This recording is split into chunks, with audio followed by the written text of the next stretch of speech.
Kemudian katanya kita ini orangnya sakti-sakti. Kenapa main bola kalah terus?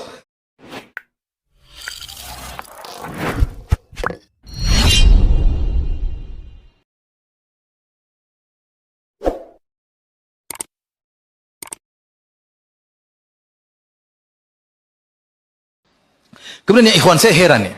Benar-benar saya heran. Kita ini Indonesia ini banyak sekali yang sakti. Banyak atau tidak?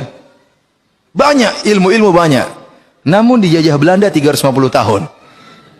Apa faedahnya kesaktian tersebut? Katanya sakti jagoan, tapi dijajah Belanda 350 tahun nggak bisa apa-apa. Kemudian katanya kita ini orangnya sakti-sakti. Kenapa main bola kalah terus? Padahal kan gampang, tinggal cium-ciumkan lagi. Harusnya kan bisa itu. Nggak usah ilmu jauh-jauh, bikin bola itu masuk gawang saja. Masa nggak bisa? Seluruh dukun Indonesia sudah berkumpul. Biar kemudian bolanya yang ditangkap, nyeles ke sini. Harusnya kan bisa, tapi nggak ada yang bisa. Kenapa? Karena setan punya kode etik.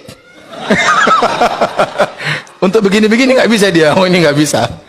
Pikirnya aneh. Buat apa kalau gitu kesaktian-kesaktian tersebut? Buat apa? Buat apa kemudian mandi kembang kalau kemudian waktunya jihad kemudian tidak jihad?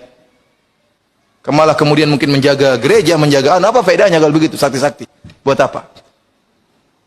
Oleh karena para hadirin rahmati Allah Subhanahu wa taala, kita katakan bahwasanya itulah yang menjadi perbedaan, bahwasanya karamah yang datang dari Allah Subhanahu wa taala tidak dipelajari dan tidak bisa dibatalkan, datang dengan tiba-tiba sesuai dengan kebutuhan. Dan karamah tersebut terkadang tidak selama-lamanya, tiba-tiba hilang. Tiba-tiba hilang. Sa'ad bin Abi Waqqas yang kemudian menaikkan kudanya di atas air seperti apa? Seperti tanah, tidak setiap saat dia bisa bikin air seperti tanah. Tiba-tiba Allah bikinkan dia, tahu-tahu kemudian dia bisa berjalan. Karamah dari Allah Subhanahu wa ta'ala. Khalid bin Walid bukan tatkala minum racun tidak meninggal, bukan berarti kalau setiap saat dia minum racun tidak meninggal, tidak. Saat itu saja. Ya, artinya saya katakan karamah Allah berikan berdasarkan apa? Kebutuhan. Dan tidak bisa dipelajari. Dari sini para hadirin rahmatillah subhanahu wa ta'ala, kalau ada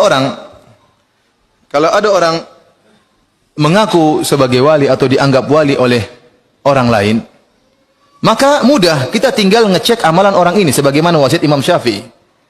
Ya, kata Yunus bin Abdul A'la, qultu li Syafi'i qala Laits bin Sa'ad, idza ra'aita ar-rajula yamshi 'ala al-ma' fala taqtarru bihi hatta ta'ridu amrahu 'ala al-kitab wa sunnah.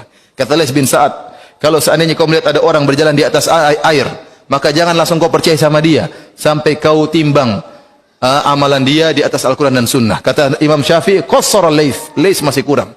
Hatta idza ra'aitum ar-rajul yamshi 'alal hawa, bahkan meskipun kalian melihat sang lelaki tersebut terbang di udara, fala taqtarru bihi, jangan kalian percaya sama dia, hatta ta'ridu amalahu aw amrahu 'alal kitab was sunnah, sampai kau timbang perkara dia di atas Al-Quran dan Sunnah. Kita terapkan kaidah Imam Syafi'i ini, kaidah yang sangat agung.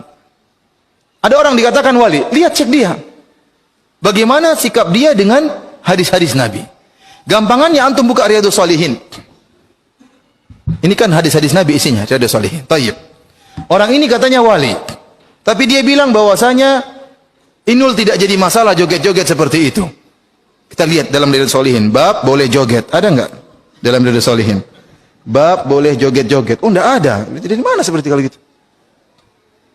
Dia mengatakan Al-Quran kitab porno. Kita lihat dalam Riyadhus Shalihin, ada enggak bab Al-Quran kitab porno? Enggak ada. Terus mana yang sesuai dengan sunnah kalau begitu? Mana yang sesuai dengan sunnah? Dia mengatakan, oh semua bab, mengatakan semua agama pluralisme, bapak pluralisme, semua agama benar. Kita bilang dari mana seperti itu? Jadi caranya mudah. Kalau ada orang dikatakan wali, tinggal kumpulkan pernyataan dia, kumpulkan perbuatan dia, kemudian kita timbang dengan Al-Quran dan Sunnah Nabi Shallallahu Alaihi Wasallam. Ambil dari Riyadhus Shalihin, kita cek. Kalau ternyata nggak ada, berarti itu bukan wali Allah Subhanahu Wa Taala. Perkaranya